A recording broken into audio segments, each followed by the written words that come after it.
Tampang wanita cantik yang buat Hasyim Asy'ari bucin bikin Hotman Paris penasaran.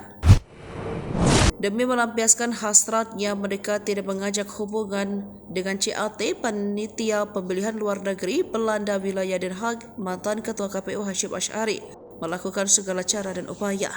Dari putusan Dewan Kehormatan Penyelenggara Pemilu, terungkap Hasyim Asy'ari merayu CAT dengan menyatakan bahwa ia sedang dalam proses cerai dengan istrinya.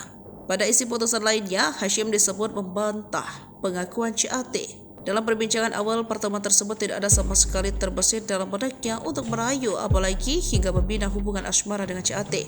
Tidak benar bahwa teradu menyatakan kondisi keluarga teradu sedang tidak baik-baik saja dan dalam proses perceraian. Berdasarkan fakta persidangan, C. Kristiadi menyatakan bahwa Hasyim juga terbukti sudah sejak awal mengincar korban untuk memenuhi nafsunya. Dalam sidang yang digelar Dewan Kehormatan Penyelenggara Pemilu, CAT mengaku dirayu secara paksa oleh Hasyim Asy'ari agar mau memuaskan nafsunya. Terbaru, pengacara kondang Hotman Paris Hutapea penasaran dengan wanita yang telah meruntuhkan hati KPU RI Hasyim Asy'ari. Wanita tersebut membuat Hotman Paris bertanya-tanya soal kecantikannya hingga bisa membuat Ketua KPU RI Hasyim Asy'ari dipecat dari jabatannya.